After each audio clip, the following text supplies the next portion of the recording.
Olá, amigos, amigas do Coletivo Alvorada, mais um programa Arte e Ação no Ar. E hoje nós estamos assim com um programa muito bacana. Nós vamos trazer hoje duas grandes pensadoras, duas grandes gestoras e mulheres que pensam a cultura do nosso país. Neste momento que a gente vê aí a cultura sendo tão massacrada por essa extrema-direita, nós vamos aqui hoje bater um papo, né, sobre o processo da desconstrução, né, da destruição, na realidade, da cultura, desde o golpe de 2016 contra a presidenta Dilma, né, e até os dias atuais, com essa nossa grande expectativa de uma grande virada política nesse país, onde a cultura, com certeza, terá uma outra, um outro impulso, uma outra representatividade que vai nos elevar para o lugar onde a cultura sempre esteve e permanecerá após esse processo de retrocessos que a gente viveu desde 2016. Então, para a gente começar essa conversa, né, o programa daqui para frente, a gente vai estar sempre trazendo aí convidados e convidadas para poder explanar um pouco sobre todo esse processo de construção da cultura que estamos aí nos bastidores, artistas, gestores, militância toda, construindo, conversando, né, esse processo novo aí de um futuro governo Lula. E aqui, da retirada do Zema, em Minas, e um novo projeto de cultura para o nosso Estado. Então, eu vou estar trazendo aqui pré-candidatos e candidatas da cultura, tanto do Estado quanto para a federação, porque é muito importante, neste ano de 2022, além da gente escolher o Lula como presidente, a gente também votar numa candidatura de esquerda que tenha um compromisso, de fato, com a cultura. Então, para a gente poder ter esse papo gostoso, descontraído aqui, eu quero chamar para dentro da sala a minha amiga guerreira, de muitas lutas, a Cláudia, chamada carinhosamente de Claudinha por todos nós, e a Rosângela. Venham, meninas, vamos aqui para este papo. Bem-vinda, Claudinha, bem-vinda, Rosângela. Um prazer Olá. estar com vocês aqui. Tudo bom? Boa noite a todos, então, todas. Para a gente aí começar, falem um pouquinho aí, primeiro a Cláudia, um pouco de você, o seu trabalho com a cultura, quem é você, né? O que você faz da vida, e aí depois a gente passa para a Rosângela também, falar um pouquinho dela e do trabalho dela, né? São pessoas que eu admiro muito, porque eu sei que tem um trabalho muito consistente, muito sério para o desenvolvimento e as políticas públicas da cultura no Belo Horizonte, em Minas. Então, com você. Meu nome é Cláudia Uara, né? Eu trabalhei durante 13 anos na regional do Ministério da Cultura aqui em Minas Gerais. Trabalhei com programas e projetos, né, que o MINC lançava e a gente lançava aqui em Minas Gerais. Coordenei também durante 13 anos o programa Cultura Viva, né, o programa que tem os pontos de cultura e outras ações. E aí, quando teve o golpe, né, nós saímos da regional, eu fui para o governo do Estado, trabalhei com memória, né,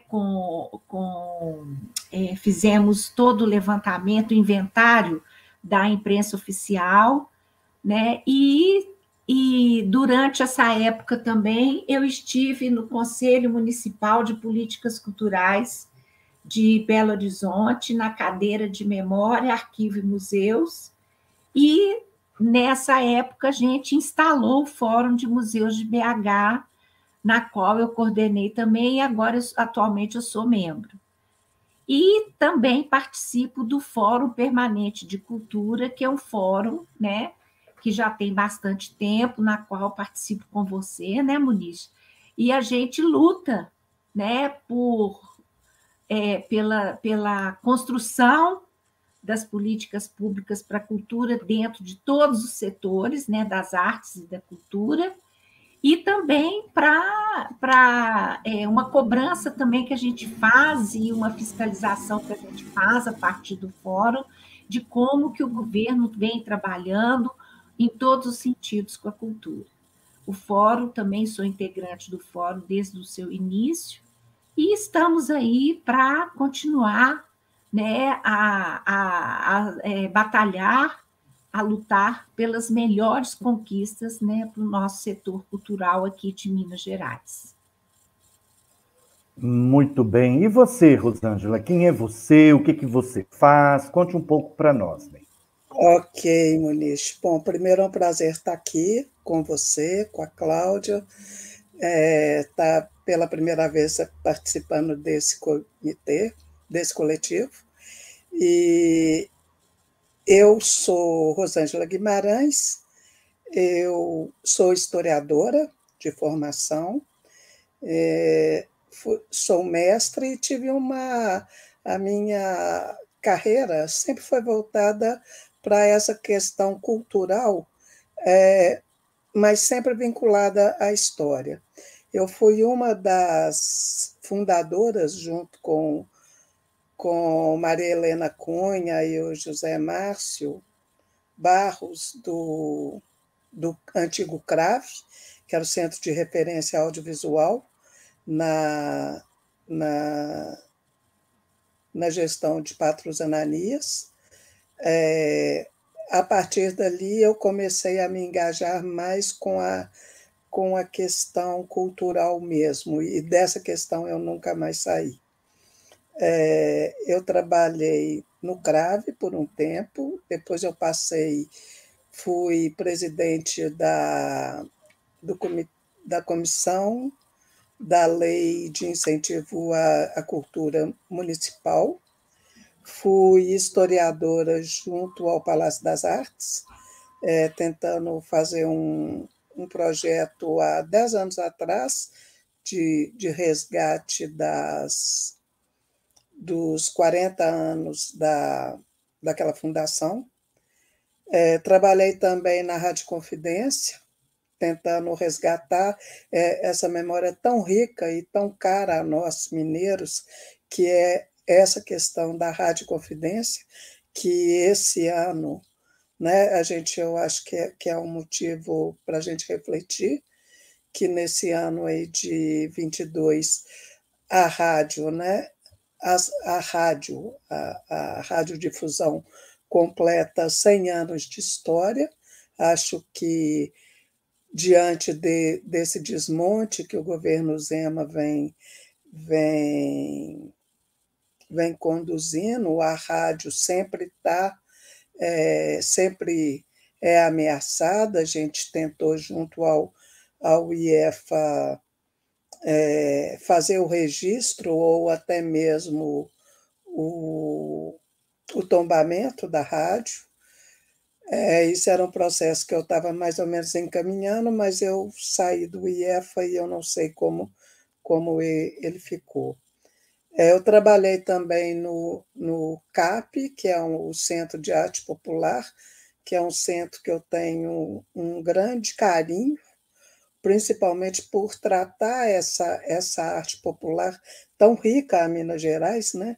que apresenta essa grande diversidade e que são culturas, né, que são reverenciadas ali dentro e que hoje também sofre com esse governo Zema um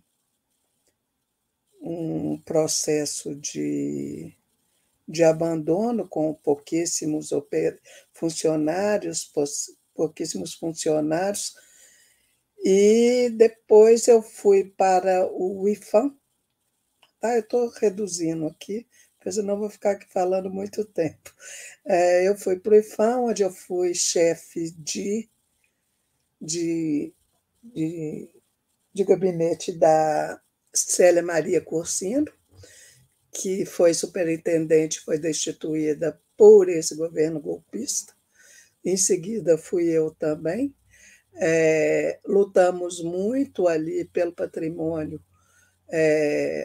em Minas Gerais, principalmente, salientando que eu acho que é sempre bom deixar isso bem colocado, que Minas Gerais responde por 40% do patrimônio brasileiro tombado nesse país. Depois eu fui para o IEFA, onde eu tentei ajudar um pouco nesse governo Zema, sendo assessora do então presidente Felipe Pires, mas aí quando veio essa questão da Serra do Curral, eu não resisti, aí eu saí. E a minha luta é sempre essa questão da história, sempre a questão do patrimônio e sempre dos lugares de memória, sejam os museus, sejam os pontos, como a Cláudia disse, embora eu não tenha trabalhado, mas conheço vários que carregam isso, e sempre nessa luta, e esperando, torcendo para que bons ventos possam varrer esse país de boas novas. Isso aí. Okay. Muito bem, Rosângela. Eu não estou falando para vocês que hoje esse programa vai ser porreta, essas duas mulheres aqui vai nos ensinar muito sobre o processo da cultura. E vocês que estão assistindo no Twitter ou na página do Facebook, vem aqui no YouTube, pode mandar perguntas, se inscreva no canal, vamos fazer uma coisa bem interativa. Então, meninas, o seguinte, né?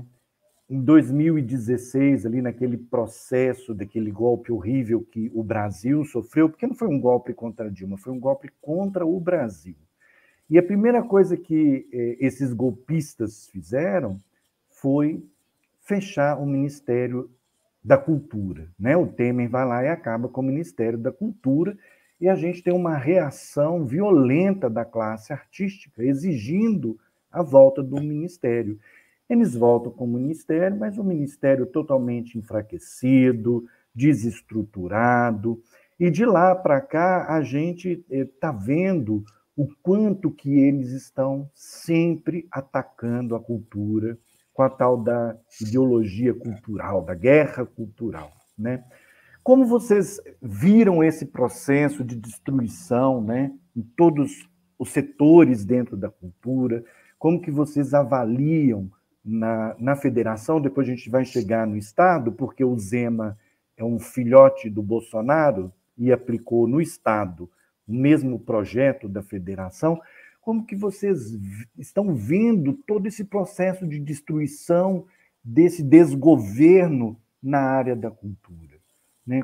O que nós vamos receber pós-Bolsonaro no setor da cultura? Claudinha, como que você está vendo tudo isso dentro do nosso setor da cultura?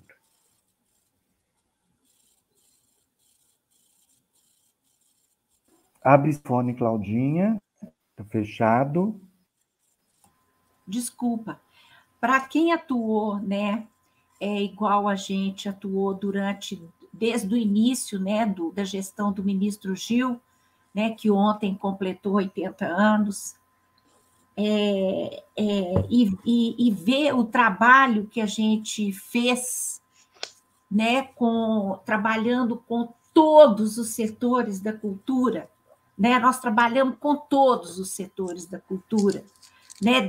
E fazendo todas as transversalidades que a gente poderia fazer, né? Com todas as políticas que a gente trabalhou, né? Todas as políticas que foram construídas e utilizando essa transversalidade, e também trabalhamos muito com a institucionalização através do Sistema Nacional de Cultura, né? Que nós já tantas vezes já conversamos, né, sobre isso lá no fórum. Então, você pensa bem, foram 13 anos de muito trabalho, de muito investimento, né, de luta de recursos, né, muita luta, porque quando a gente recebeu o Ministério também não era nenhuma, não tinha muita potência, pelo contrário, ele era pequeno, e foi com bastante batalha, luta que com Gil, com Juca, com Ana de Holanda e a Marta, eles foram conquistando recursos e condições para que fosse possível a gente fazer o trabalho que tinha que fazer. Quando você me pergunta isso, eu, assim, as notícias que eu tenho, né, das pessoas com as quais eu convivi lá em Brasília, são arrasadoras. Né? Nós vamos ter que começar assim, de tijolo por tijolo, porque eles destruíram a memória, não tem, você entra, pouquíssimas coisas que você alça, que você consegue ter acesso. Os servidores da casa, assim, bastante sacrificados e sofridos, né? Arrependidos alguns, né? Então, assim, eu acho que nós vamos ter que ter um programa, uma ação para construir o MINC novamente, o Ministério da Cultura, com muita calma, com muita cautela, para a gente poder exercer a função mesmo de reconstruir todas as políticas e começar a fazer com que a cultura, o setor cultural e o setor das artes possam ter acesso a recursos, a intercâmbios, entendeu? A tudo que foi construído. E nós vamos ter que potencializar essa questão institucional, que é o Sistema Nacional de Cultura, junto aos estados e os municípios. Nós vamos construir várias parcerias, novamente as parcerias. Por quê? Porque, através delas, nós vamos poder construir bancos de dados para a gente ver como é que as coisas estão, entendeu? Então, assim, é tijolo por tijolo. E não adianta dizer que não vai ter condição, não, nós vamos ter condição, sim, nós vamos ter. O presidente Lula está falando, eu já estou falando como se ele tivesse ganho. Mas, entendeu? Nós vamos ter que construir isso, nós vamos ter que lutar por esse recurso junto ao Congresso, entendeu? Porque junto ao Tesouro Nacional, porque a gente vai precisar, sim, e junto aos novos parceiros que a gente vai estar, né, trazendo para fazer com que a gente consiga essa conquista. Eu te respondi? Obrigado, Claudinha. Sim. E, Rosângela, como é que você vê todo esse processo de desmonte? Você, como uma historiadora, né, deve ser triste uma historiadora olhar para a história momentânea do Brasil. É difícil fazer uma análise. O historiador tem essa... a história só se vê à distância, né? Mas a situação da gente é tão grave, a situação é tão grande que está tudo tão escancarado na nossa cara, né?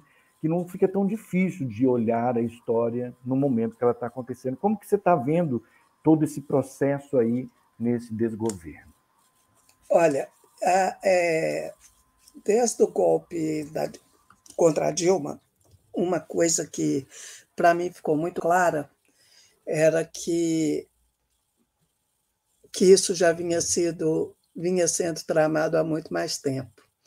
Eu acredito que num daqueles últimos debates do Aécio e Dilma, em que o Aécio, se não me engano, chama a Dilma de leviana, para mim aquilo deixou uma marca muito forte, que eu falei assim, bom, a partir daqui nós vamos começar com uma luta enorme, enorme. Eu estava dentro do IFAM, na época do impeachment, e a gente não entendia o porquê. O que era aquilo? Era o que? Era uma farsa aquilo. Né? Você via absurdos e absurdos acontecendo e nada, e nada, e nada. Eu lembro que quando o Temer tomou posse, na minha sala ficava um retrato da presidente Dilma. A gente recebeu um deputado federal, eu fazia a antessala para a Célia, para ela atendê-lo, que é um cargo político como qualquer outro, e ele só apontou para mim e falou assim: o que isso está fazendo aqui? Isso era o quadro da presidente Dilma. Aí eu virei e falei assim: bom, temos que tomar alguma providência, né? Porque vocês vão ficar aqui que nem ferrinho de dentista atrás da gente com esse quadro. Tiramos o quadro e tal. E uma coisa que eu chamo a atenção e que eu acho super engraçado isso é que o Temer tomou foto e tomou posse e não teve uma foto dele que ele enviou para instituições públicas, a não ser aquelas em Brasília. Aqui em Minas não chegou nada dele dentro do IFAM. Ou é porque ele era realmente vampiro e não podia se pegava a foto dele, né? Ou não sabemos bem o motivo. Eu lembro que dali a gente acompanhou todos aqueles movimentos de vamos sair em defesa da Dilma, e subíamos da Praça da Estação, íamos até a Raul Soares, voltávamos, fazia aglomeração de novo, fizemos de tudo. Mas eu acho que ali já tinha um jogo perdido, né? E o que mais surpreende é que, na hora que o Temer toma posse, uma das primeiras medidas dele é transformar a Secretaria de Cultura, o Ministério, numa secretaria. E ele faz isso de imediato e depois, em 9 dias, ele volta atrás. Até hoje eu me pergunto por que a gente não fez isso de novo, sabe? Assim, com o Bolsonaro, com sei lá quem, né? E dentro do IFAM, as coisas elas ocorreram muito fortes, e tanto que essa velha senhora, que tem para lá hoje de 85 anos, que é a idade do IFAM, 85, vai fazer 85 no próximo ano. Ela sobreviveu a tudo, e foi ela ainda que derrubou um dos ministros do Temer, que era o Gedel. Não sei se vocês lembram Demais, dele. isso mesmo. Que queria construir um apartamento numa área tombada de Salvador. Sim, isso mesmo. E a partir daí o IFAM falou que não ia, e não foi, e ponto final. Nisso, assim, aí começou a caída das pessoas dentro do IFAM, e que se agravaria muito mais com essa questão com essa chegada desse inominável aí, né? Aí é o desmonte, e aí a gente pode ver. Você vê todos esses órgãos federais, tipo Casa de Rui Barbosa, Fundação Palmares, Biblioteca Nacional. Nacional. Hoje, o Arquivo Nacional o também. Arquivo Nacional hiperatingido, né, Rosângela? Superatingido. Ele está com um militar que dirige e que quer terminar com toda a comissão da verdade que funcionava ali. Isso. E, fora isso, assim, isso é o que a gente sabe. Dentro do IPHAN, por exemplo, você trabalhava com meio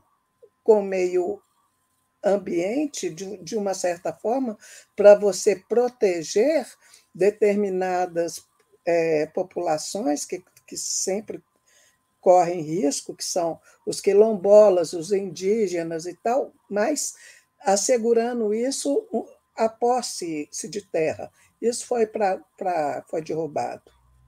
Né? Você vê aqui, há pouco tempo atrás, a Heineken querendo montar uma fábrica em cima de uma área onde você tem pinturas rupestres, que era o lugar do Lund, né? Onde o Lund achou Luzia, foi uma das primeiras, o esqueleto mais antigo, né? Feminino, também da América. Aí você não. Eu não sei o que aconteceu, eu acho que deu um apagão em todo mundo. E você só via as coisas assim, com um espanto. E na hora que você acha que não pode piorar. E piora, e piora, e piora. Agora, nesse novo governo do Lula, nós vamos ter que batalhar e nós vamos ter que ter uma paciência enorme, porque o que esse pessoal fez em 4 anos, nós vamos demorar uns 8 ou mais para botar de pé de novo. Sabe? Você estava falando, Rosângela, é difícil. E você estava falando, eu falei assim, gente, eu lembrei muito da Dilma, né? Naquele discurso dela, né? Assim, premonitor, né? Que ela dizia que quando você derruba uma presidenta sem crime de responsabilidade, nenhuma instituição pararia de pé. Ia corroer tudo. E é o que a gente está vendo e assistindo, né? Aí você falou, o Temer não mandou nenhum retrato para lugar nenhum aqui de Minas, porque ele não se importa com esses locais, essas fundações, esses institutos. Ele queria mesmo acabar com isso, né? Para que vai mandar para um lugar que ele não quer, uma coisa que ele não quer? É essa simbologia que envolve essa coisa, sabe? Assim, é muito explícito, né, Rosângela? A simbologia de eu não mando meu retrato, porque eu não quero isso para o meu país. Eu acho isso um horror. Né? A gente tinha que tirar o retrato dela e não colocar o outro dele. Porque ele não queria, não queria a marca dele nisso. Né? É muito maluco a gente ver. E é muito difícil destruir, né? A gente assim vê a dificuldade, quantas conferências municipal, estadual, federal foram feitas para a gente chegar naquele processo que a gente estava no MINC, né? E em tão pouco tempo se destrói tudo. Como a destruição é muito rápida e a construção requer muito trabalho, né, gente? É muito sério como você destrói uma instituição. Eles fecharam todas as regionais do Ministério. O IPHAN, não, igual a Rosângela falou, o IPHAN, ele permaneceu, né, com a senhora dos 85 anos. Agora, o Ministério e as regionais, eles fecharam, pegaram todos os móveis, um dinheiro absurdo que foi gasto, jogaram num canto, numa sala, num lugar, pegaram os documentos todos, embalaram, amarraram, sabe, assim, documentos seríssimos, informações, entendeu? Para pesquisa, para tudo, entendeu? E tá. Então, assim, vieram para destruir mesmo, porque sabiam que a cultura era o calcanhar deles mesmo, que era a pontinha que ia cutucar eles, que não ia deixar eles em paz. Né? No entanto, que a ocupação, né, Rosângela, da Funarte e do IFAM, sim, fez com que voltasse o MINC novamente. A pressão, sim, porque foi no Brasil inteiro, né, que todo mundo ocupou. Né? Então, eles sabiam que a cultura... Né, eu tive muitas notícias, assim, entendeu? Da importância que foi essa ocupação nesse sentido, né? Né, Rosângela? Não foi? Sim, eu estava lá. Eu estava lá, e aquilo ali, inclusive, há coisas a se questionar, porque da ocupação também, ela começou com um movimento artístico muito, muito forte, e aos poucos, eu não sei autorizado por quem e por quê, foi tomando foi chegando a um ponto que os marginais entraram, apossaram daquela Funarte e simplesmente quebraram equipamentos caríssimos que tinham ali, sabe?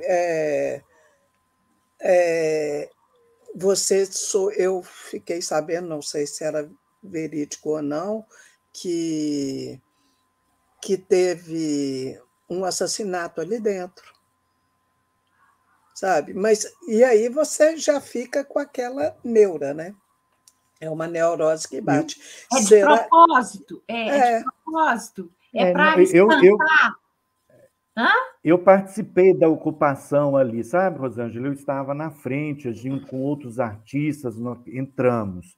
E nos primeiras semanas, as coisas estavam realmente muito positivas. E sim, aí, por problemas ali de construções internas, políticas mesmo, começou-se a abrir espaço para entrar morador de rua. E quando entra morador de rua, você não tem controle do que é. E uma parte foi rigorosamente contra, mas uma parte ficava com aquele discurso: temos que abraçar a todos, somos todos irmãos.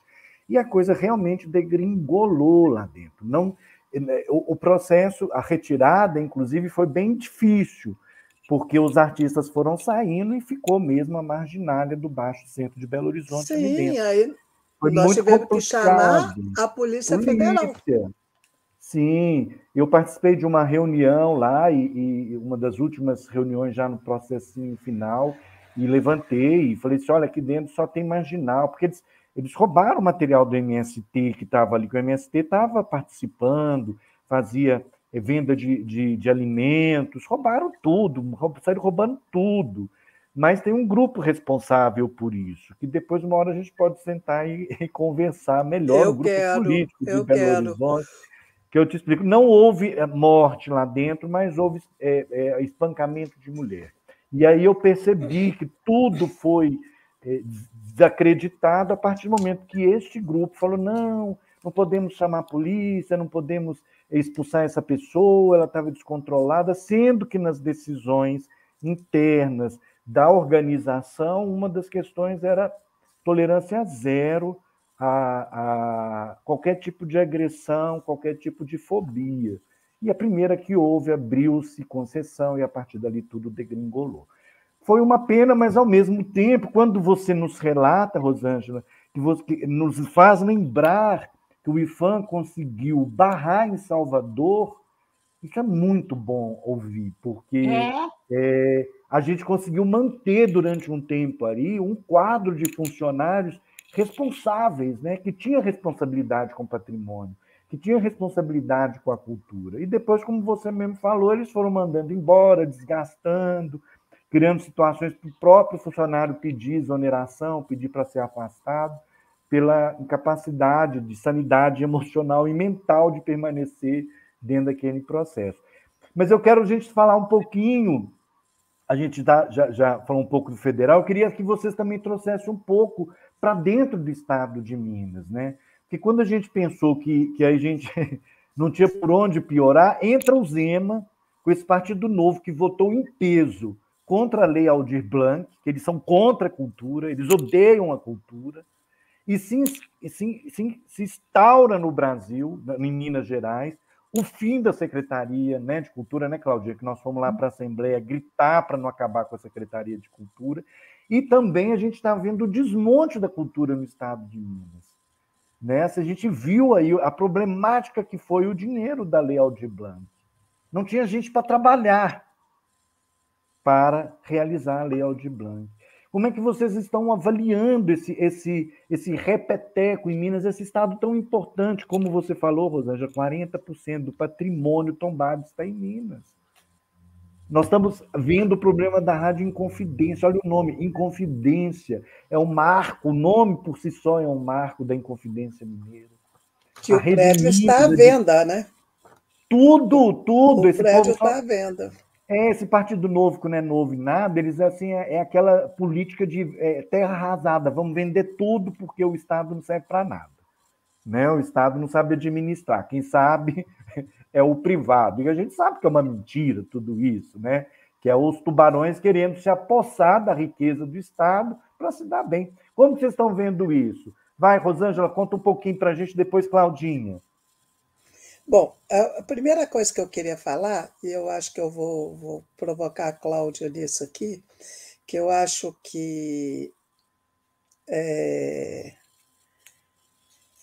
para chegar até o Estado, eu vou partir da União. Eu vou me lembrar de quando o Leônidas estava junto à Funarte e ele começou a lançar a ideia de patrimônio e turismo. Eu acho que essa foi a grande cilada, porque antes, nesse governo do Inominável aí, você tinha a cultura vinculada à Secretaria da Cidadania, que era aquele grandão, como é que chamava aquele ministro? Henrique? Que era um contra a cloroquina, a favor da cloroquina, contra a vacina, não vou lembrar o nome dele, não. É um grandão do Rio Grande do Sul. Foram tantos que passaram que a gente nem sabe, né? Não é? Eu também não sei o nome de ninguém desse povo aí. Mas não é bom esquecer mesmo. Não, se bem que não é bom esquecer, não é bom você guardar. É, isso. Mas aí, eu acho que um grande golpe para a cultura veio com essa interseção, essa fusão que quiseram fazer da cultura com o turismo. Veja bem, não que eu seja contra o turismo, mas eu acho que nem toda da cultura ela pode ser explorada pelo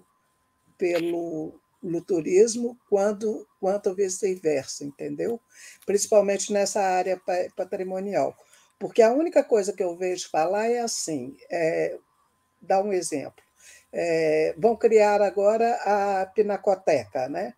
Eu acho uma coisa assim, do outro mundo. Eles não conseguem tomar conta do Museu Mineiro, que deve ter o quê? Um funcionário, Cláudio? 2? Um. Eles não conseguem tomar conta do Arquivo Público Mineiro, que ainda é mais arrumadinho. A Biblioteca Pública Estadual perdeu um dos seus principais atrativos intelectuais, que era o... Como é que chama aquele jornal que eles produziam, Cláudio? Suplemento. Suplemento, que era uma tradição que vinha desde 1967 e, durante o governo Zema, ela sumiu. Suplemento literário. Desapareceu. A Pampulha, todo mundo fala que é lindo, maravilhoso, mas só pensa aquilo ali como turismo. Se você... Aí eu estou passando, engajando aí a prefeitura, né, nesse embate também. que também foi uma das coisas que o Leônidas lançou, que ele diz que ele lançou, mas que não foi, não. O pedido da Pampulha como patrimônio mundial foi feito pelo Patrus Ananias em 1994. Pouca gente sabe disso, visando a comemoração de 100 anos de Belo Horizonte. Só que isso não foi. Agora, você querer criar aqui dentro uma, né, pinacoteca, em que você vai ter, dentro do prédio que abriga o IEFA, a pinacoteca, um restaurante, a cozinha mineira, e mais uma outra centena de coisas aí, que você nem sabe o que é, o que tem que ter a ver. O que eles querem é assim: compre, venda, está aqui. Para ver se você vai se autossustentar. Olha, a pinacoteca que eles vão inaugurar, que é com um acervo, que eu fiquei sabendo, acervo aí de todo o Estado, ela não vai corresponder a um acervo de uma pinacoteca paulista. Né? E você acha que um trem desse se sustenta? A Rede Globo, quando vai fazer aqueles museus que ela fez, o MAR, o Museu da Língua Portuguesa, o que ela fez? Ela falou assim: olha, eu monto tudo aqui para você, Estado, está tudo lindo e maravilhoso. Agora, eu te entrego ele prontinho e você se vira e sustenta. Por quê?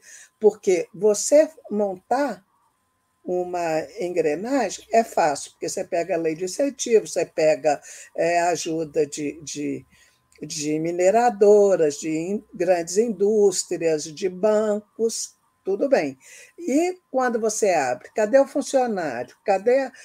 Quem é que vai pagar a conta de luz? Quem é que vai pagar vigia? Quem é que vai pagar funcionário? Você vai ter que ter uma educação patrimonial. Como é que você faz isso? Você não faz. Você não faz. Você simplesmente você faz que nem o Cláudio está falando, o Museu Mineiro tem um funcionário. Né? Então, eu acho que assim, uma das grandes coisas é você confundir turismo com cultura. Sabe? Turismo tem uma outra linguagem, ela é feita para outra coisa. A cultura, ela está vinculada diretamente às nossas comunidades, às nossas raízes. Ela é feita para nós, sabe? Não que os outros não tenha que ver ou não seja bem-vindo aqui, mas você tem que olhar também, porque você não abre coisas para os outros, não. Você abre coisas para a sua população, para a fruição dela, que é ela que produz e é ela que faz as coisas. Rosângela, você estava falando aí, Claudinha, porque parece que esse Leônidas aí gosta de dizer que ele que fez as coisas, porque recentemente a gente viu aí no Instagram ele dizendo que foi o governo Zema que criou a Lei Aldir Blanc. Né? Tava lá, foi um escândalo, porque parece que agora ele também tombou a Pampulha, né? É uma coisa assim, ali é o mesmo sistema, né, gente? A mentira, tudo voltado pela mentira, né? Impressionante. Claudinha, como é que você está vendo aí? A gente esteve juntos nessas lutas, né, amiga? Como é que você está vendo esse processo? Né? Muito triste ver esses 4 anos aí, o que aconteceu com o nosso setor cultural em Minas Gerais, né? Totalmente esvaziado, né? Essa junção da Secretaria de Turismo com a Cultura foi um desastre total, porque a Secretaria de Cultura já era defasada com o número de servidores e a parte técnica e o turismo idem. Então, quando juntou as duas, piorou ainda mais.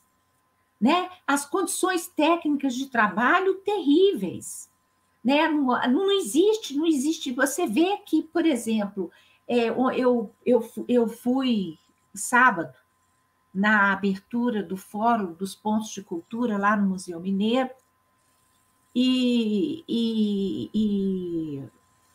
o cadastro, porque para participar, né,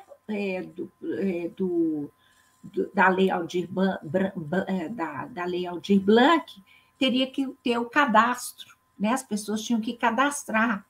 Quem contribuiu com a questão do programa Cultura Viva foram os próprios pontos.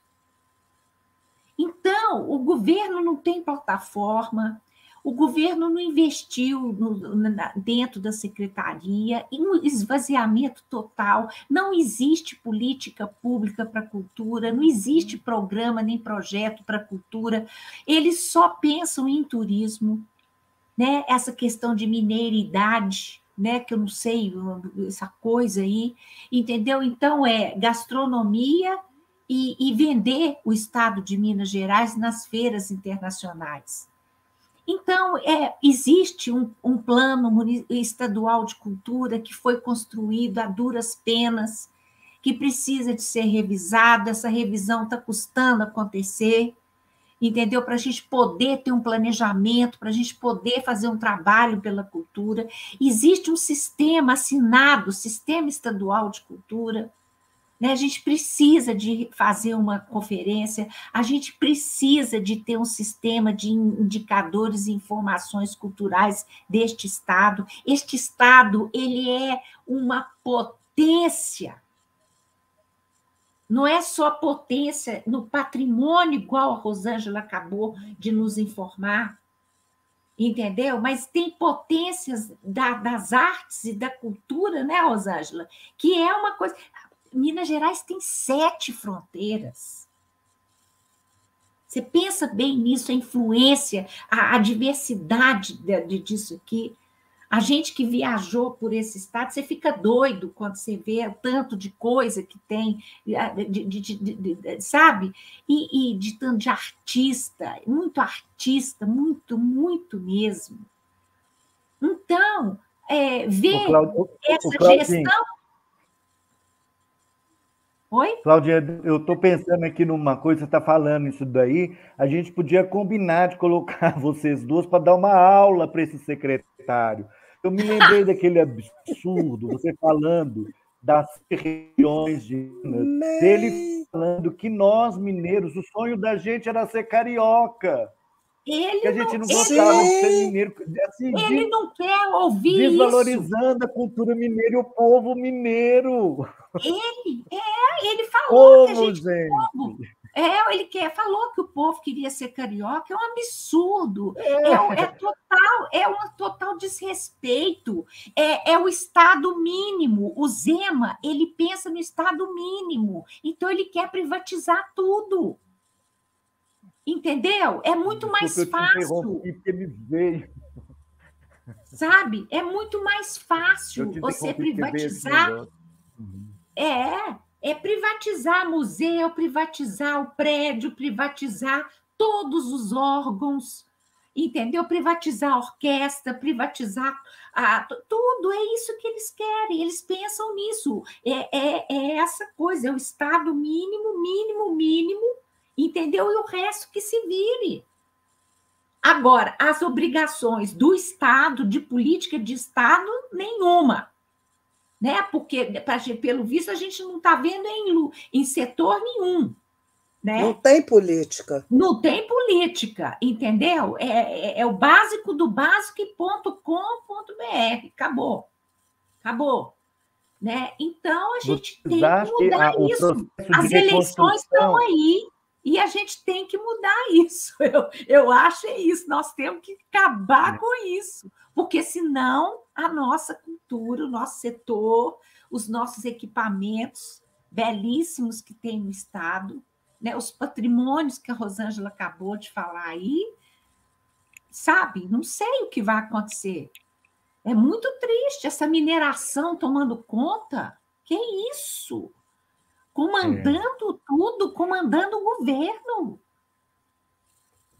É difícil.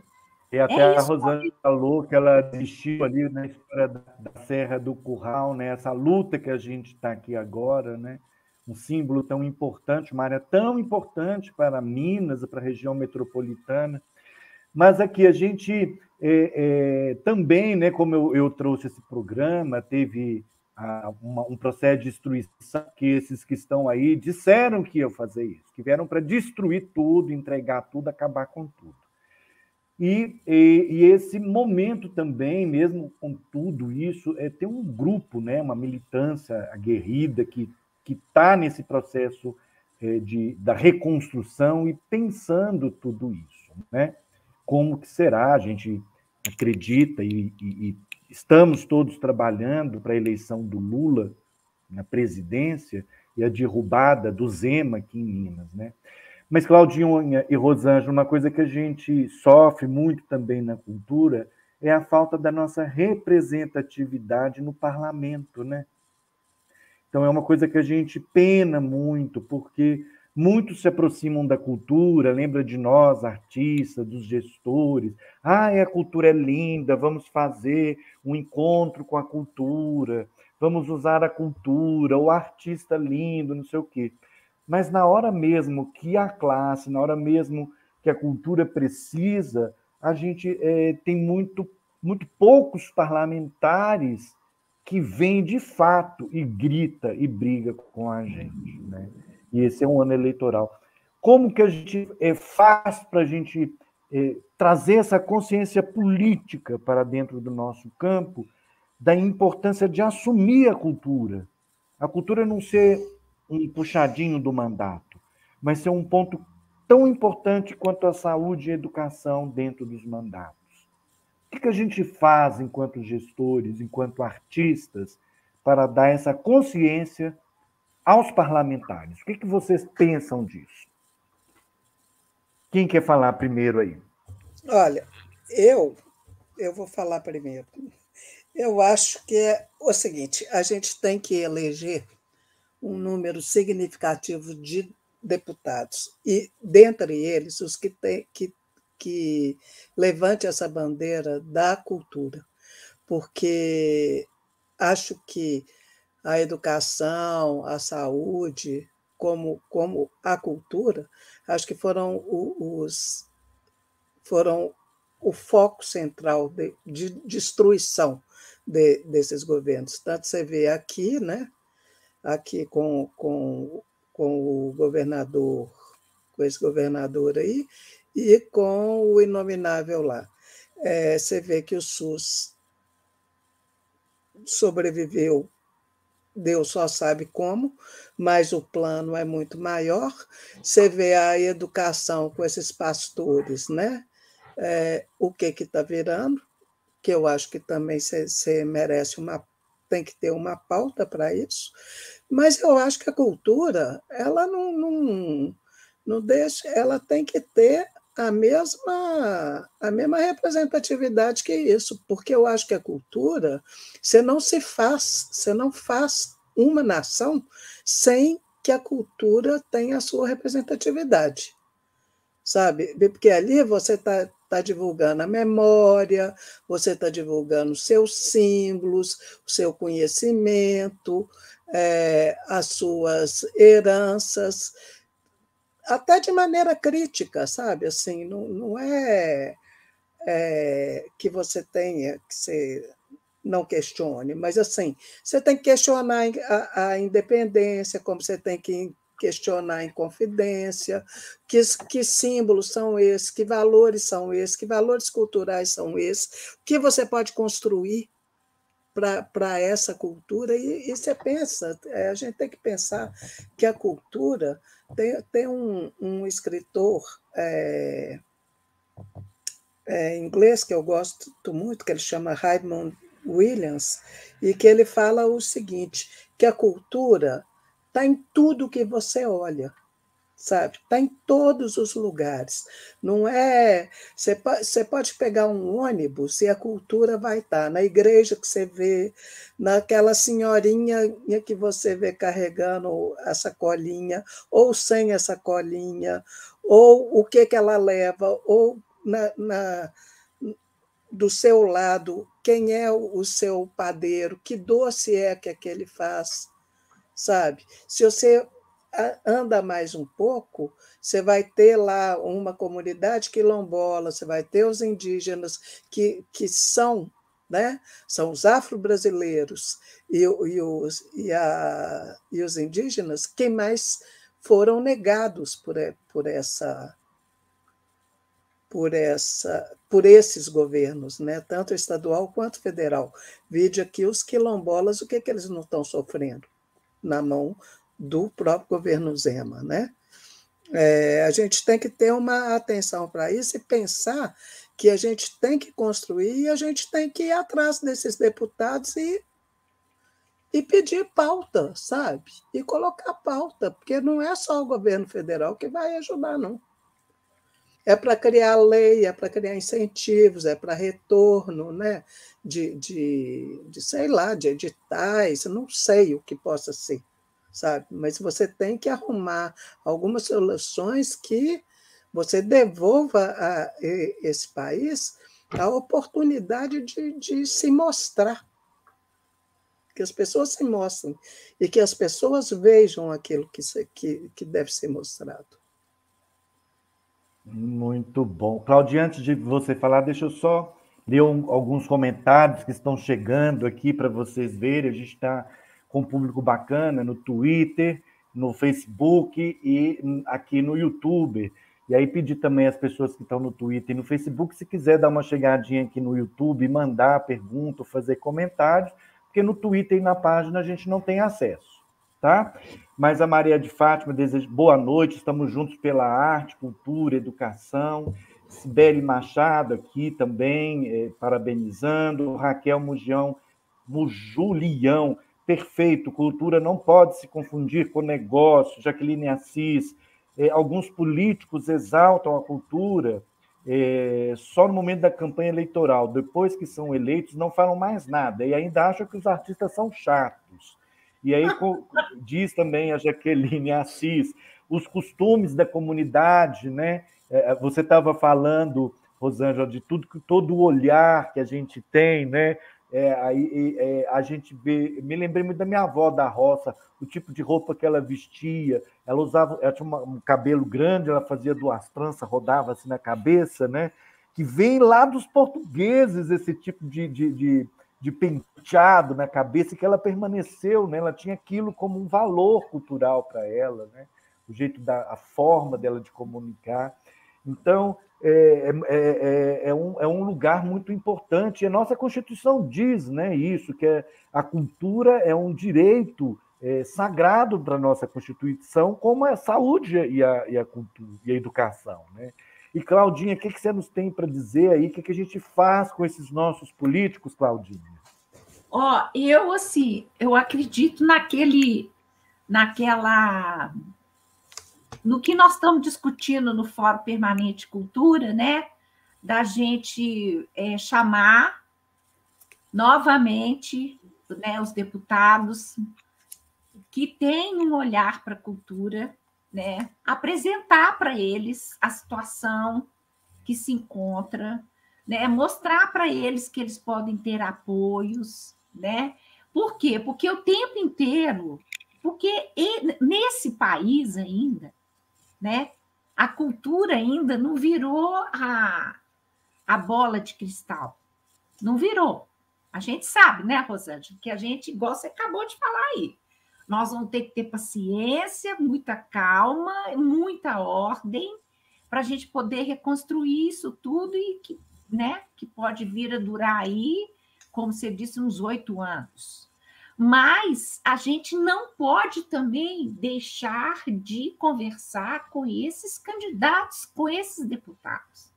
Não. Para você ver que a Comissão de Cultura da Câmara Federal, ela teve um papel fundamental, porque nós tivemos deputados ali que realmente que tiveram a vontade, né, de ajudar, de construir essas leis emergenciais, que foi a Lei Aldir Blanc I foi fundamental. né? E agora nós temos essas duas aí que nós estamos mostrando para eles que eles já aprovaram elas, né? O presidente que não gosta da cultura que vetou, e agora a gente está mostrando para eles que isso é impossível, ele tem que derrubar esse veto, né? E com os pré-candidatos a mesma coisa. E nós temos que conversar com o Calil, entendeu? Nós temos que conversar com ele e falar assim, aqui, hello, sabe? Por quê? Porque o nosso Estado não pode, né? Os deputados têm que ver o que está acontecendo aqui com o setor cultural, com o setor de patrimônio.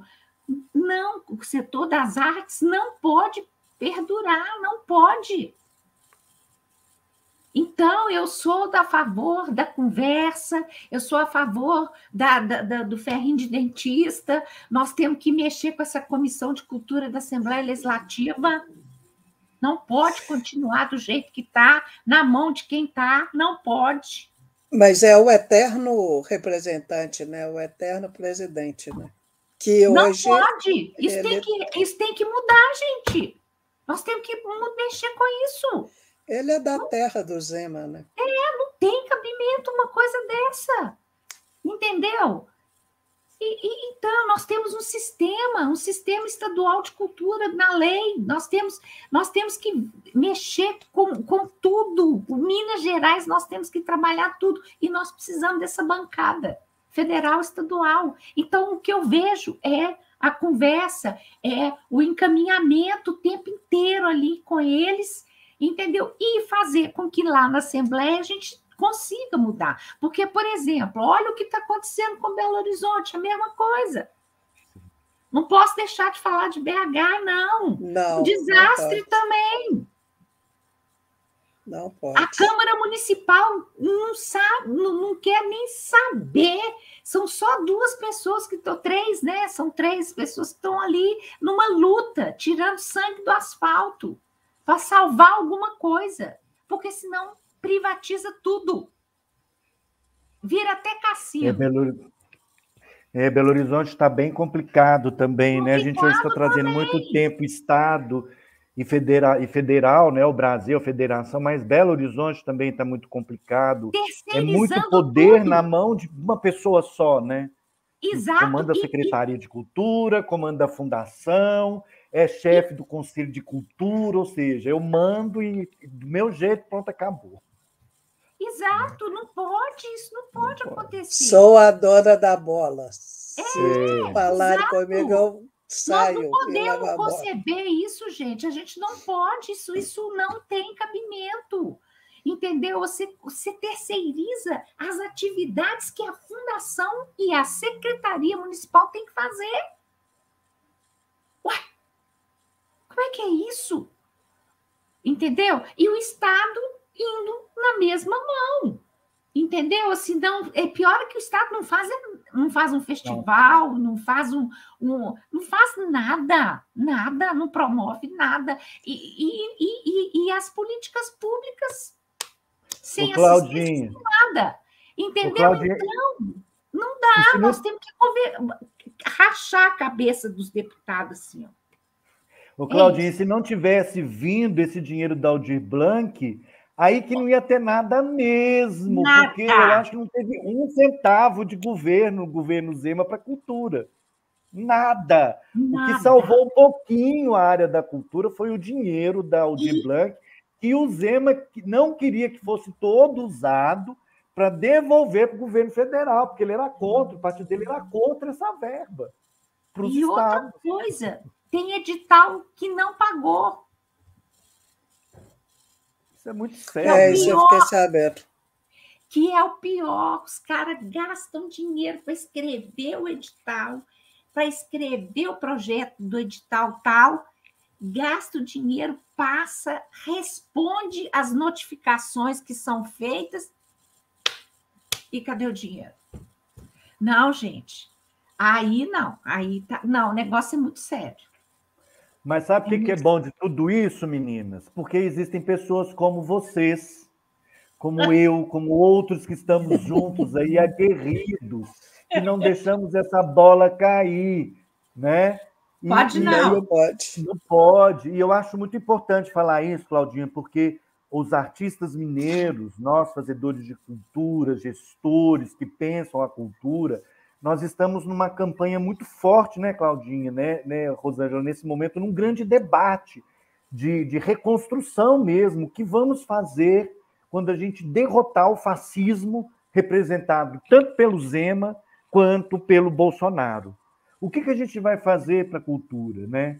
E aí eu quero aproveitar essa deixa aqui para poder convidar vocês que são da cultura, vocês que estão no interior, vocês que estão na região metropolitana, venha, se organize, porque tem o Fórum do Teatro se organizando para trazer proposta da dança. Agora os corais entraram, né? Eu consegui trazer o povo do coral para dentro. Tem pessoal dos pontos de cultura do estado inteiro conversando, ou seja, tem vários setores conversando. Para isso que a Claudinha falou, a gente quer criar um documento base de reestruturação da cultura, tanto no Estado quanto no governo federal. O governo federal está sendo feito isso a muitas mãos por todos os estados da federação. Mas Minas, nós temos essa problemática que a destruição que aconteceu no federal aconteceu e está acontecendo no estado e em Belo Horizonte está caminhando para ser o mesmo desastre, né? Então eu convoco aqui a todos os mineiros que são da cultura que venham construir com a gente, porque a ideia, né, Claudinha, é a gente fazer um grande ato de lançamento desse documento, a gente vai convidar o Zema, a gente sabe que ele não vem, viu? Mas a gente vai convidar porque faz parte do protocolo, né? E nós, como artistas, nós respeitamos os protocolos institucionais do bom convívio, né? Não somos do campo da barbárie, somos do campo da democracia. Vamos convidar aí os candidatos que estão na frente para este papo e esse debate. E nesse dia, a nossa ideia, Rosângela, é entregar para todos os deputados, os pré-candidatos e candidatos, tanto estadual, federal, esse documento para eles assinarem um compromisso. E isso ser plataforma de campanha. Porque nós vamos cobrar, né, Claudinha? Né, Rosângela? Nós vamos cobrar. Claro. Tem que falar e tem que cobrar mesmo, porque está aí, está posto. Né? Nós fomos lá, falamos, não junta a Secretaria de Cultura com o Turismo. Não vai dar certo. Está aí o resultado. O resultado está posto aí, ó. Entendeu? Não tem. Não, e você vê tudo que tinha um mínimo de organização, nem estou falando que eu sou contra ou a favor, mas dentro do Estado que você tinha desapareceu. Acabou. Por exemplo, você tinha o circuito da praça. Não sei mais o que é. É muito ruim. Entendeu? É muito ruim. É uma gestão assim que resolveu fazer da cabeça dele e pronto. E sabe? E aí fica difícil, né? Você conduzir, você ter uma noção, né? Você dar uma força para um projeto, para um programa. É isso. E como vocês duas estão vendo essa fala constante do nosso futuro presidente Lula, ele dando tanto foco e tanta força para a cultura, assim, né? Como é que vocês estão vendo isso neste momento? Como que vocês... a gente tem falado muito do esperançar de Freire, né? Como vocês estão vendo isso? Vocês estão sentindo que isso está mobilizando, que as pessoas estão querendo participar, estão querendo lutar? Como é que vocês estão percebendo isso aí neste momento de sinalização de uma retomada de um governo de esquerda, progressista, que realmente está trazendo a cultura como um ponto fundamental para a reconstrução do nosso país? Porque né, gente? Como é que você vai reconstruir um país sem memória, como diz a Rosângela, sem cultura? Né? Tá todo lugar que a gente olha, a cultura está presente, né? Então, se não tem esse olhar, como que é? Como é que vocês estão vendo isso? Quem quer começar aí? Vai você agora, Claudinha ou Rosângela? Não, pode ir, Rosângela. Bom, eu vejo isso com grande alento, sabe? Eu acho que realmente o grande caminho, porque eu acho que é dentro dessa ideia, e também, que eu acho que nós vamos nos reunir numa grande festa, que é também um grande símbolo cultural para a gente, que é uma festa que vai congregar todos nós, né? Das suas mais diversas ascendências, suas mais diversas etnias, e que é assim que ele vai ter que começar, a ouvir. E a cultura é um lugar de escuta, é o lugar da fala e da escuta. É ali que a gente aprende. Cada vez a gente aprende mais com a cultura. Se você não lê um livro, se você não ouve uma música, não digo os sertanejos, não, estou falando música mesmo, tá? Se você não sabe degustar uma boa comida feita nessas diversas minas, que não é a culinária mineira, mas é a culinária que existe em cada lugarzinho aqui de Minas, como existe em cada lugarzinho desse país aí afora, sabe? Eu acho que é aí que ele traz. Nós vamos ter que nos reinventar, e a gente só se reinventa por meio da cultura. Acho que essa é a grande lição que eu vejo que ele está. Não é a grande lição, eu acho que esse é o grande apelo que ele faz a nós todos, que é para a gente acreditar que a cultura vai renascer, e vai renascer com esse apelo. Nós vamos refazer esse país, fazendo o que a gente sabe fazer, do nosso jeito. O Rosângela, você falou mais certo, inclusive, mais um pouquinho ali, inclusive essa coisa dos símbolos, né? Como forma da representação da cultura de um povo, e como esses canalhas se apoderaram dos símbolos da nação, e começou, o povo brasileiro passou a ter ódio dos símbolos da nação. O povo não quer usar, né? Tudo isso a gente vai ter que resgatar, vai ter que olhar. A gente pode não gostar dos símbolos como eles foram criados, que a gente pode ter questionamentos em coisas, mas é o símbolo que a gente tem, que faz parte de tudo, né? Então, é louco essa destruição como foi, né? De tudo, né? Tudo foi destruído. Nem aquilo que eles falam que são deles foi valorizado, foi destruído, porque o próprio povo não quer. Né? Porque o símbolo Cláudia, como é que você está vendo? O símbolo deles é uma Harley Davidson, né? Para mim é o grande símbolo deles. A bandeira dos Estados Unidos, né? Também pode ser. Sim. E aí, Claudinha, como é que você está vendo o nosso querido presidente Lula aí, e essa fala potente dele, essa valorização neste momento histórico da cultura como ponto de reconstrução do país? Porque ele sabe que pela cultura, né, você potencializa a identidade, né, do povo, você valoriza a produção cultural desse povo, e também você valoriza o território, né, daquelas pessoas. Então, ele sabe que ele, potencializando a cultura, ele desenvolve vários setores, né? O artístico da pessoa, né? o dom artístico, o território, né? As políticas públicas que vai dar acesso, né? Através de no momento que você potencializa a cultura, você faz a fruição.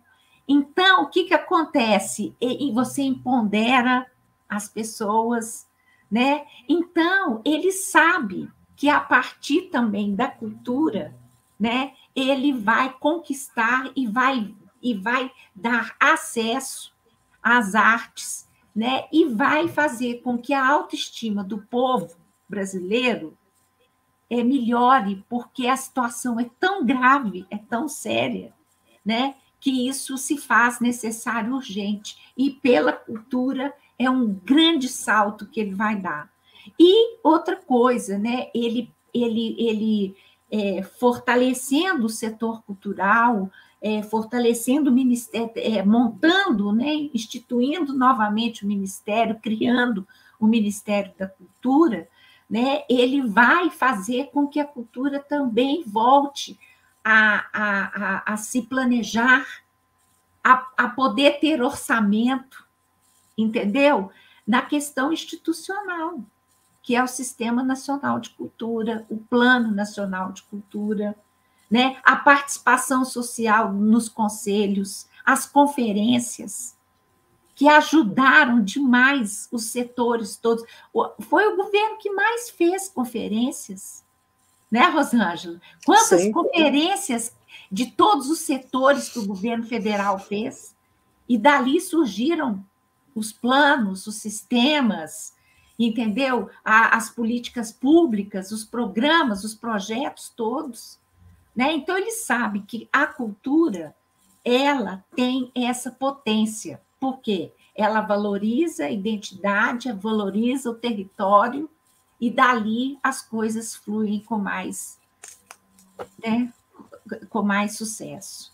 Então, eu acho que isso é por isso que ele está dizendo que cada estado vai ter o seu comitê de cultura, né? E a cultura popular, né, gente? A cultura popular, né? Que ele, que foi no governo dele que ela teve vez e voz, né? Sim. A diversidade cultural brasileira veio à tona com as políticas públicas que foram desenvolvidas, né?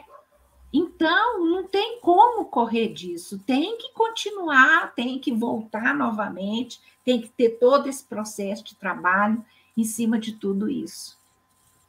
Só uma parte, Sim. a partir, pegando esse gancho seu aí, foi no próprio governo Lula que se criou e que se reconheceu os fazeres, né, os saberes e os fazeres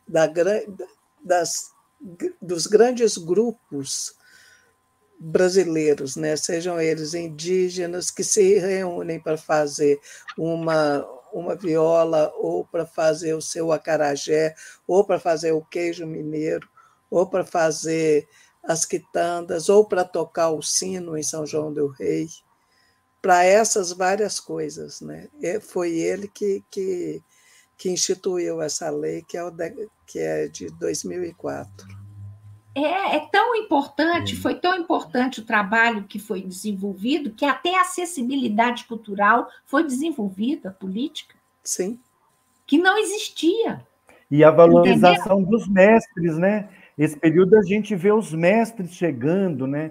Com seus saberes populares milenares que foi passado de pai para filho, e entrando as universidades, né? As universidades federais, trazendo, escutando essas pessoas, né? Com a interdisciplina, com todo um sistema onde o saber popular, aquela cultura perdida, aparentemente parecida perdida, mas que estava lá, escondidinha, lá no interior de Minas, no interior da Bahia, essas pessoas têm uma intenção de voz, de fala, de poder trazer, né, o seu conhecimento popular, herdado aí de séculos, né, das suas famílias, das suas origens.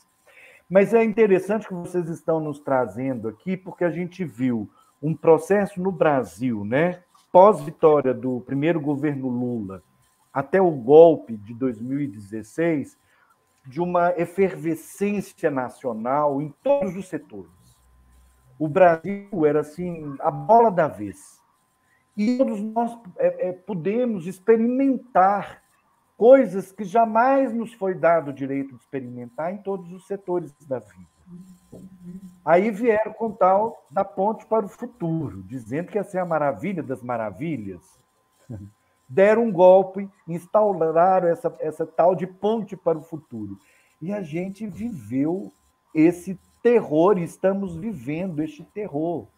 Que a gente fala, às vezes eu falo assim, não é possível que eu estou tendo que discutir que se a Terra é plana ou redonda em pleno século XXI. Não dá, entendeu?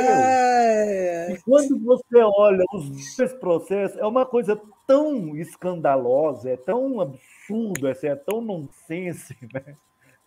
E aí eu queria que vocês falassem assim, um pouquinho também para a gente sobre como que vocês veem essa aprendizagem, né, dolorida que a gente está tendo que passar desde o golpe de 2016, coisas que, né, a nossa geração, aqui eu posso dizer isso, que viemos de uma luta das diretas já, da luta contra a ditadura, e a gente jamais pensou que a gente ia estar discutindo temas como a gente está discutindo. Como que vocês acham que a gente deixa algum aprendizado para o povo brasileiro, este processo? Né? A gente retomando, como que vocês... eu sei que é muito pertinho, né? Mas vocês têm alguma intuição, alguma coisa que vocês acham que pode estar tendo uma transformação na sociedade brasileira? E se sim, em qual sentido?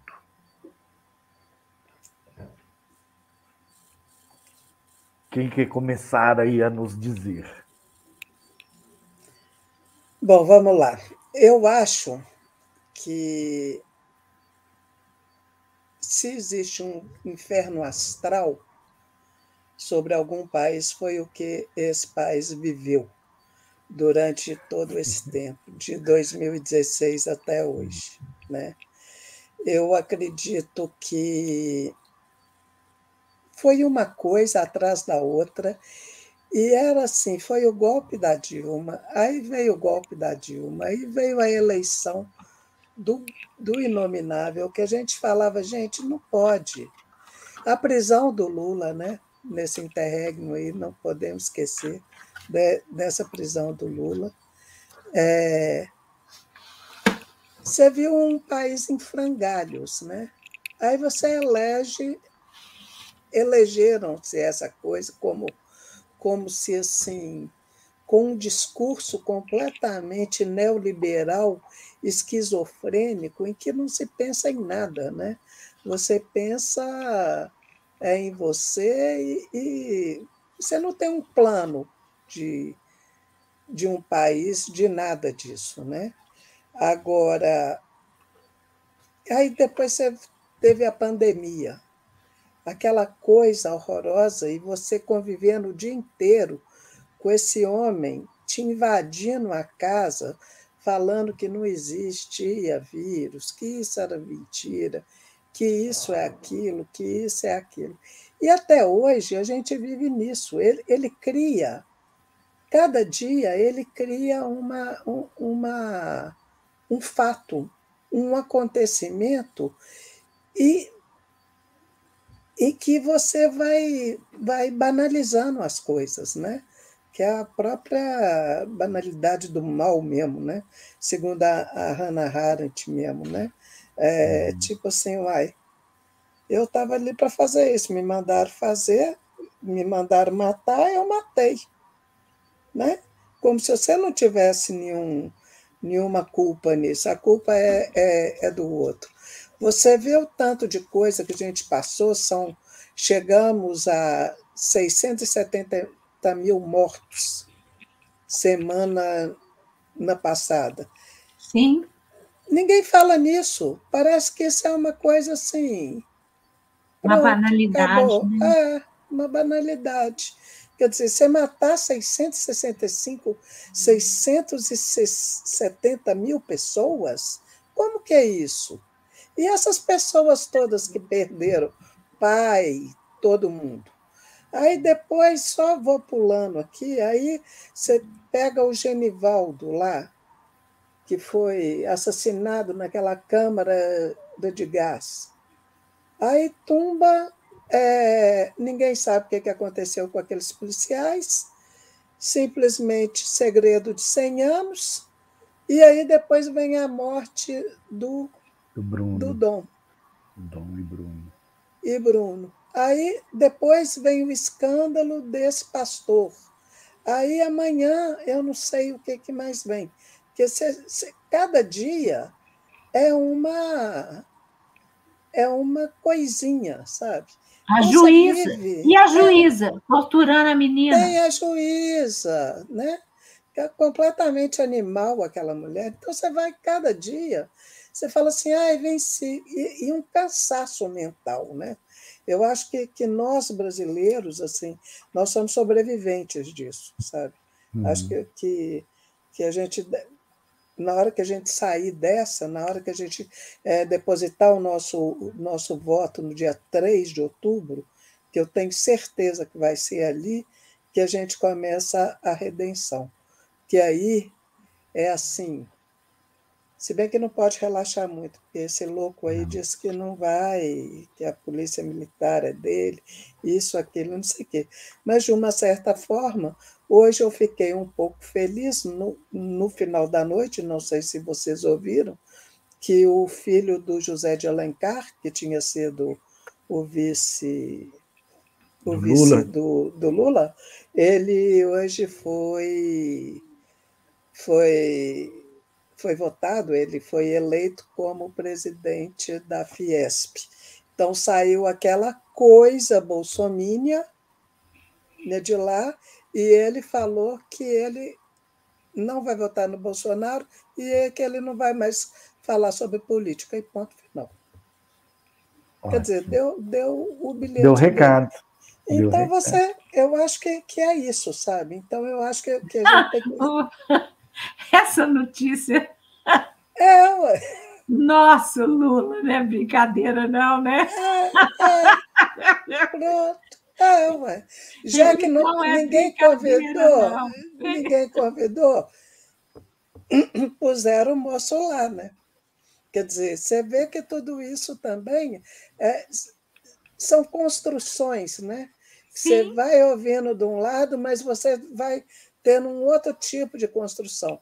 Agora, somos sobreviventes e olha, a gente merece uma festa, viu? Porque eu já falei que eu me enfio no primeiro ônibus que estiver indo para Brasília, para a posse do Lula, eu me enfio no primeiro que for, e estou indo.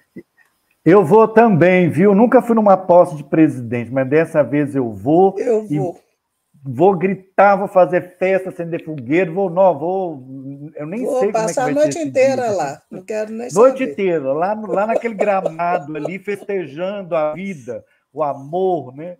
E você, Claudinha, o que Não, você está achando aí dessa história toda? O que fica para nós de lição eu desse acho terror assim, né? todo? Eu acho que a gente tomara, né, que o povo brasileiro aprenda a lição, né? Porque também nós temos que politizar também o nosso povo, né? Nós temos que falar, olha, existe o Bolsa Família porque existe uma política pública que pensa, existe um programa Cultura Viva porque existe um programa Saúde da mulher, nós temos que politizar as pessoas, temos que mostrar para elas que tem governos diferentes, que trabalham diferentes. E eu acho que isso foi uma coisa que deu errado, sabe? E a gente precisa de estar sempre atento a isso, entendeu? Nós temos que estar atento a isso. Nós não podemos deixar as coisas ir soltas, né? E eu espero, sabe, que as coisas consigam ficarem mais claras, né? Para a gente poder trabalhar com isso. A gente consiga dar, né?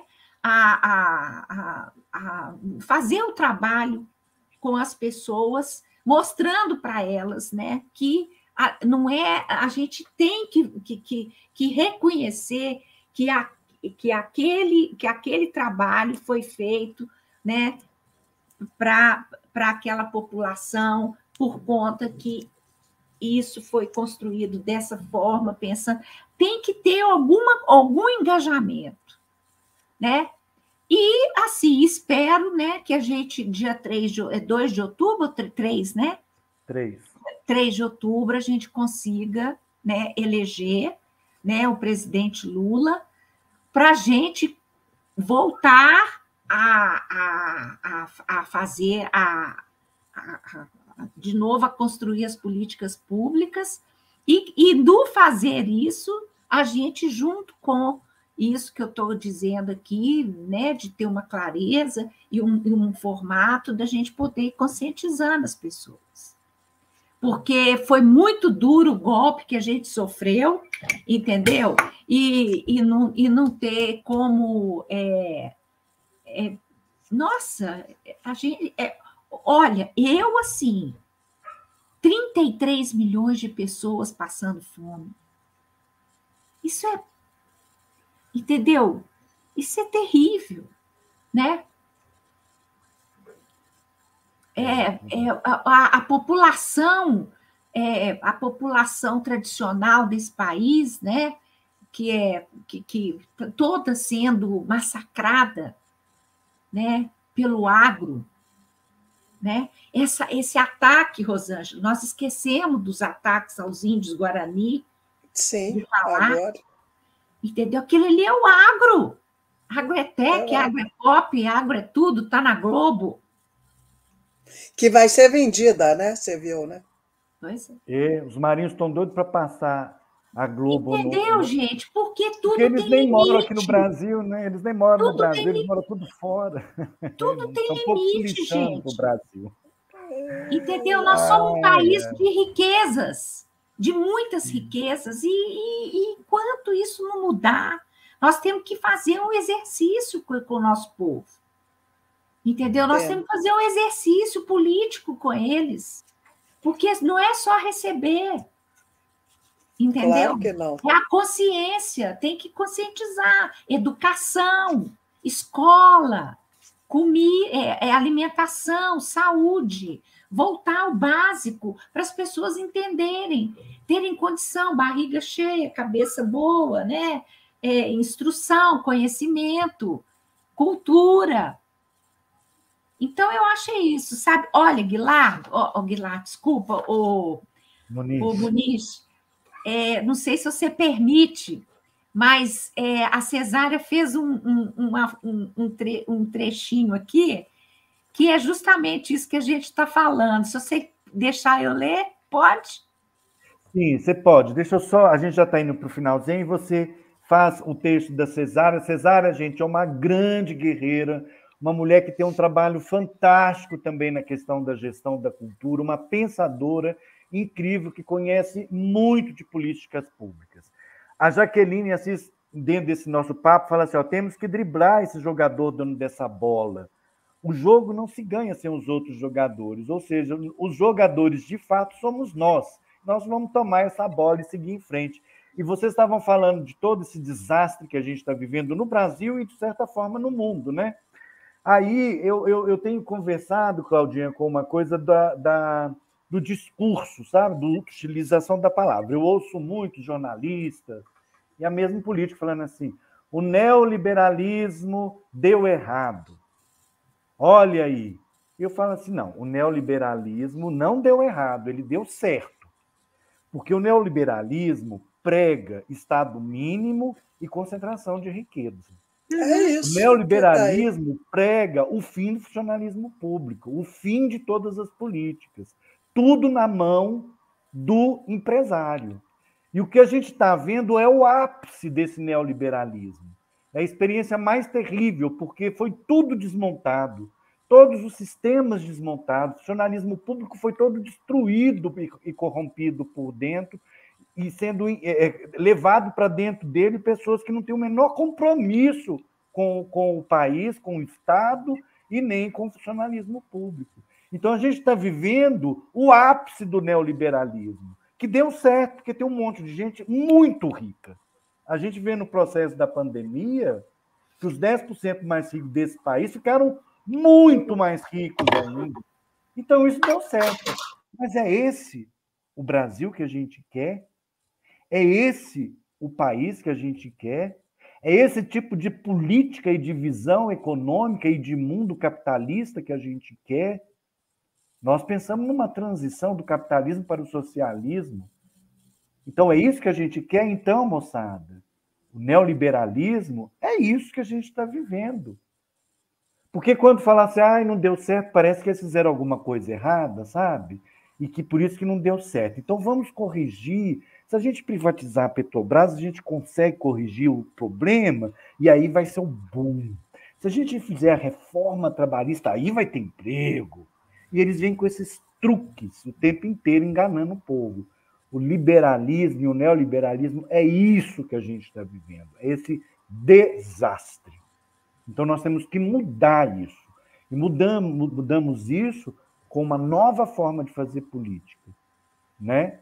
E o governo Lula está trazendo isso, um processo de transição, para quem sabe a gente consegue pôr um fim, uma pá de cal em cima dessa história de neoliberalismo nesse país. O mundo já caminha para isso. Falta a gente tomar consciência e seguir nesse caminho. Meninas, eu não falei com vocês que passa rápido, nós já estamos com 1h35 de programa. Quero pedir às pessoas que estão no Twitter, que tem bastante gente lá no Twitter e na página, que dê uma passadinha aqui depois, curta o nosso canal, se inscreva. Este é um canal coletivo, um canal de construção da sociedade mineira. É o primeiro canal youtuber de Minas Gerais que não está na mão de sindicato ou partido, mas está na mão da sociedade civil organizada. E isso é muito importante para nós mineiros, que não temos um meio de comunicação plural e democrático.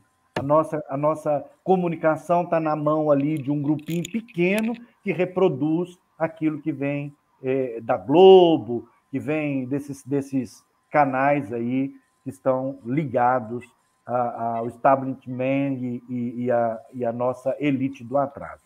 Então, nos ajude a construir isso, tá? Então, Claudinha aí, Rosângela, dê a sua palavra final. Claudinha traz essa mensagem da cesárea, e aí eu vou estar dando um encerramento, que eu quero trazer para a gente um pequeno texto também desse Eduardo Galeano. Cada vez que eu leio, eu fico mais apaixonado, que tem a ver com nós aqui. Sim. A força que nós temos de transformação, a força da cultura, do artista, do fazedor de cultura. Nós temos muito poder de transformação. E vamos usar esse poder para transformar esse país. Vai lá, Rosângela, nos dê aí as suas palavras finais. Adorei essa sua ideia aí do Galeano, que é um autor que eu também gosto demais da conta. Aliás, ele tem um texto sobre a utopia, que é um dos textos mais bonitos que eu já vi. E a gente tem que lembrar também que agora é a vez do Brasil nessa América do Sul, né? Foram todos aí. Bolívia, só ficou o Equador e a gente. Então está na vez da gente responder a essa América do Sul que nós brasileiros, sempre demos as costas a ela, né? Em todos os sentidos. No mais, Munichel, foi um prazer participar aqui, ter a Cláudia aqui comigo também, eu sempre gosto demais, porque a Cláudia é uma amiga, parceira, a gente sempre troca muita ideia, e no que eu puder colaborar, eu estou às suas ordens. Ok? Grato, querido. Obrigado por ter aceito o convite. E um abraço a todos, a todo o coletivo que nos ouve. Tá? Você, Claudinha? Gente, todo o coletivo Alvorada, Muniz, muito obrigado por esse convite. Foi um prazer muito grande também, uma honra poder estar aqui colaborando, discutindo essas pautas tão importantes, né, para a nossa vida, para o nosso Estado e para o nosso país. Eu acho que esses momentos assim são ricos, né, para a gente poder estar ajudando as pessoas a conscientizar, né, que E isso não pode de novo acontecer com a gente, com o nosso país, com a nossa vida, né? Isso é muito sério que aconteceu com o nosso país, né? Bolsonaro foi um tiro no nosso coração, na nossa vida, né? Destruiu o nosso país completamente, e isso não pode acontecer de novo, né? Então, eu vou ler esse textinho aqui, textinho pequenininho mesmo, parágrafo aqui, muito gostoso, muito bom, muito empolgante, que dá força para a gente. Embrião, gesto, gestão, gestação. Plantamos a semente. Por meio da arte, da cultura e da educação, afetamos corações e mentes. Despertamos o ser político que existe em todos nós. Viver é um ato político. Por meio do político e das políticas de participação social, fortalecemos e potencializamos a democracia. Somos milhões afetados. Criamos redes tecidas e muitas mãos. Criamos leis, legalizamos nossos sonhos, desejos e utopias. Conseguimos ampliar a ação do Estado democrático de direito. Tornamos a arte e a cultura um direito constitucional. Agora é a hora de retomar tudo o que foi desmontado, demolido e até apagado. Reconstruir tijolo por tijolo num desenho lógico. É luta, sim. É o bom combate que leva à mudança, transformação, sair do lugar. Somos partícipes e parceiros na luta pela vida. Criamos leis emergenciais que nos tiraram da indigência. Resistimos com resiliência. Estamos vivos e respirando. Viva a democracia, viva a cultura viva. Muito lindo. Obrigado, Cesária, por esse texto. Obrigado, Claudinha, por trazer. Então, para a gente encerrar, lembrar que o Canal Coletivo Alvorada, neste mês de julho, ele entra num processo de grandes debates, preparando a nossa comunidade, a nossa militância e os afins para o voto consciente no dia 3 de outubro, não somente no presidente Lula, mas numa grande bancada de esquerda, tanto para o Estado quanto para a federação, para poder fazer essa grande mudança que a gente tanto espera. E a retirada do Zema, do governo de Minas. Então, a gente conta com a participação de todos vocês, e eu, para encerrar, eu quero ler este texto do Galiano, gente, porque cada vez que eu leio esse texto, eu me emociono muito, porque para mim é um texto muito forte. Eu, enquanto artista, ler este texto, porque eu sei do que ele está falando, eu sei o que é ser artista num país chamado Brasil. E ele dá o nome deste texto de A Dignidade da Arte. Eu escrevo para os que não podem me ler, os de baixo, o que esperam há séculos na fila da história. Não sabe ler ou não tem com o quê? Chega o desânimo, me faz bem recordar uma lição de dignidade da arte que recebi há anos num teatro de Assis, na Itália. Helena e eu tínhamos ido ver um espetáculo de pantomima. Não havia ninguém. Ela e eu éramos os únicos espectadores. Quando a luz se apagou, juntaram-se a nós o lanterninha e a mulher da bilheteria. E, no entanto, os atores mais numerosos que o público trabalharam naquela noite como se estivessem vivendo a glória de uma estreia com lotação esgotada. Fizeram sua tarefa entregando-se por inteiros, com tudo, com alma e vida. E foi uma maravilha. Nossos aplausos ressoaram na solidão da sala.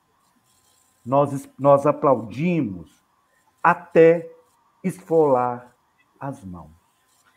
Viva a cultura do povo brasileiro, viva o artista, viva os fazedores de arte, os gestores de artes que acreditam na cultura do povo brasileiro.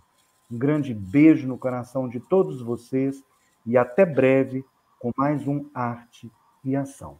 Boa noite. Tchau, gente. Boa noite. Tchau, tchau. Boa noite. Muito obrigada. Boa noite.